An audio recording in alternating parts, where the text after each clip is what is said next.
नमस्कार। आज का हमारा टॉपिक है इंटीग्रेशन। तो आज हम लोग इंटीग्रेशन का वास्तविक जीवन में यूज क्या है यानी यूज ऑफ इंटीग्रेशन के बारे में जानने वाले हैं। तो फटाफट वीडियो को लाइक कर दीजिए, बिना समय व्यर्थ किए अपने मेन टॉपिक पे जाते हैं। तो दोस्तों, सबसे पहले मैं आपको बता दूं कि इंटीग्रेशन कैलकुलस का ही एक भाग होता है और कैलकुलस को दो भागों में डिवाइड किया गया है।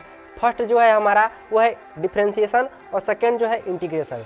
डिफरेंशिएशन पर मैंने ऑलरेडी वीडियो बना चुका हूँ और ये है हमारा सेकेंड पार्ट इंटीग्रेशन का। तो इंटीग्रेशन चलिए स्टार्ट करते हैं। आज हम लोग उसका बारे में जानने वाले हैं। तो मैंने डिफरेंशिएशन में आपको एक लकड़ी के माध्यम से बताया था कि डिफरेंशिएशन यानी डिफरेंस मानी किसी चीज़ को अलगाव करना, अलगाव यानी किसी चीज़ को तोड़ना। तो आप लोगों ने डिफरेंशिएशन के बारे में समझा। अब चलिए परिभाषा जानते हैं हम इंटीग्रेशन की। तो इंटीग्रेशन की परिभाषा होता है कि किसी भी वस्तु को व्यवस्थित करना या जोड़ना ही इंटीग्रेशन कहलाता है। किसी वस्तु को व्यवस्थित करना या जोड़ना ही इंटीग्रेशन कहलाता है।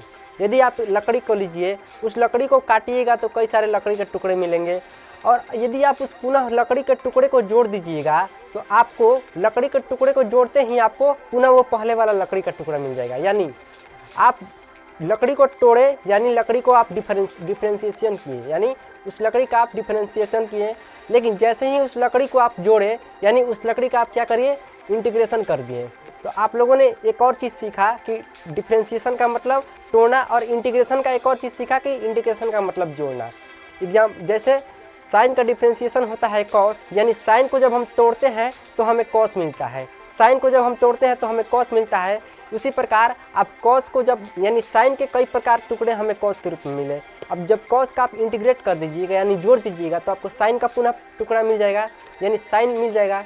इसी प्रकार जब हम 10 को तोड़ते हैं यानी 10 का डिफरेंशिएशन करते हैं d/dx 10x तो हमको sec² मिलता है। यानी जब हम 10 को तोड़ते हैं तो हमें sec² का बहुत सारा टुकड़ा मिलता है। अब उन्हीं sec² के बहुत सारे टुकड़े को आप इंटीग्रेट कर दीजिएगा यानी जोड़ दीजिएगा तो आपको 10 का पुनः टुकड़ा प्राप्त हो जाएगा। यहाँ पर आप लोगों ने देखा, एग्जाम्पल के लिए x² का जब हम डिफरेंशिएशन निकालते हैं यानी d/dx x² तो हमको 2x प्राप्त होता है। d/dx x² बराबर 2x। तो आप x² का इंटीग्रेशन करिएगा आपको 2x मिला। तो जब आप x² का इंटीग्रेशन करिएगा तो आपको क्या मिलेगा, सॉरी d/dx x² बराबर 2x मिला। यानी जब मैंने x² को तोड़ा तो मुझे 2x मिला, यानी x² के बहुत सारे 2x के रूप में टुकड़े मिले। अब उन सारे टुकड़ों को, उन 2x वाले सारे टुकड़ों को आप इंटीग्रेट कर दीजिएगा यानी जोड़िएगा तो आपको क्या मिलेगा, उस पूरा x² मिल जाएगा। देखिए तो इंटीग्रेशन ऑफ 2x बराबर तो कॉमन हो जाएगा यानी बाहर आ जाएगा कॉन्स्टेंट के रूप में। तो integration of x into dx बचेगा। वहाँ पर आप देख रहे हैं कि इंटीग्रेशन ऑफ x का इंटू dx, तो उसको सॉल्व कीजिएगा तो x² into dx x² plus c हो जाएगा हमारा। तो आप यहाँ पर 2 देखिए, यहाँ पर 2 कॉमन किए थे तो 2 से 2 कैंसिल हो जाएगा तो यानी x² प्लस c बचेगा। यानी आप x² को तोड़े तो 2x मिला, यानी x² का 2x के रूप में बहुत सारा टुकड़ा मिला। जब आप उन्हीं टुकड़ों को आप जोड़े यानी इंटीग्रेशन कर दिए तो आपको पुनः डिफरेंशिएशन यानी x² का टुकड़ा मिल गया, x² मिल गया। तो आप लोगों ने यहाँ पर देखा कि डिफरेंशिएशन का मतलब तोड़ना और डिफरेंशिएशन जस्ट इंटीग्रेशन का बेस होता है। यानी डिफरेंशिएशन का मतलब तोड़ना तो इंटीग्रेशन का मतलब जोड़ना। यहाँ पर आप लोगों ने इंटीग्रेशन का मतलब समझा। अब चलिए देखते हैं इंटीग्रेशन का रियल लाइफ यूज। तो इंटीग्रेशन का रियल लाइफ यूज क्या है दोस्तों, यदि मैं आपको कहूँ कि इस आयताकार खेत का आप एरिया निकालिए जिसकी लंबाई 2 है और चौड़ाई 4, जिसकी लंबाई 2 है और चौड़ाई 4 है, तो आप आयताकार खेत की त्रिज्या कैसे, क्षेत्रफल कैसे निकालिएगा, लंबाई गुणा चौड़ाई यानी 2 × 4 बराबर 8 मीटर²। लेकिन यदि मैं फिर आपसे कहूँ कि एक वृत्ताकार गांव है, उस घर है, अरे विलेज है, उस गांव की त्रिज्या है 2 किलोमीटर, उसका आप क्षेत्रफल निकालिए तो सिंपल आप πr² यानी पाई और 2 है तो 2 दूनी के 4 यानी πr यानी 4 पाई किलोमीटर² हो जाएगा। लेकिन जो आपको ये स्क्रीन पर फोटो दिखाई दे रहा है, यदि मैं इसका कहूँ कि आप इसका क्षेत्रफल निकालिए तो कैसे निकालिएगा, आप कहिएगा ना ही ये तो त्रिभुज है, ना ही ये आयत है, ना ही यह वर्ग है, ना ही कोई वृत्त है, तो हम इसका क्षेत्रफल कैसे निकालेंगे। तभी आता है इंटीग्रेशन का यूज, यहीं पर आता है इंटीग्रेशन का यूज। और मैं आपको बता दूं कि इस मॉडर्न ज़माने में इन्हीं सब चित्रों का प्रयोग करके या इन्हीं सब चित्रों का प्रयोग होता आ रहा है।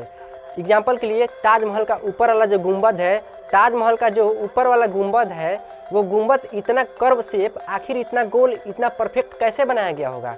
आप लोगों ने जो पुल का निचला हिस्सा देखते हैं वो इतना परफेक्ट कैसे बनाया गया होगा, आपने कभी सोचा है। क्या आपने सोचा है कि जापान वाले टेढ़े टेढ़े सांप की तरह कई सारे बिल्डिंग बना देते हैं, कई सारे रोड बिल्डिंग के अंदर से ही घुसा देते हैं। तो आपने ये सुना है, समझा है कि कैसे होता होगा? तो उसमें सब में इंटीग्रेशन का ही यूज होता है। तो आप लोगों ने इंटीग्रेशन का यूज देखा।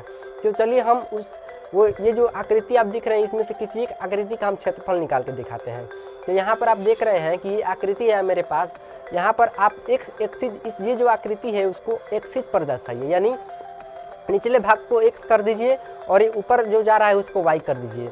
अब यहाँ पर देख रहे हैं कि उस घिरे हुए भाग को हमको क्षेत्रफल निकालना है। तो हम क्या करेंगे, ये जो पहला जो हमारा मैक्सिमम भाग है, मिनिमम भाग है जो a, और मैक्सिमम भाग माने b है, यानी a से लेकर b तक हम इसको इंटीग्रेट कर देंगे। किस प्रकार?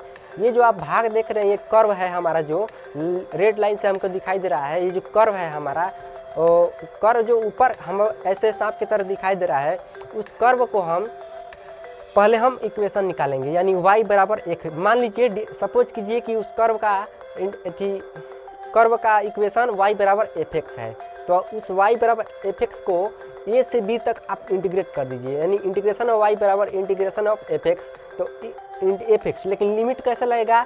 a से लेकर b तक हमारा लिमिट लगेगा। तो आप a से लेकर b तक लिमिट लगाइएगा तो आपका हो जाएगा integration of a to b यानी fx। तो आप यहाँ पर उसका निकाल सकते हैं आसानी से।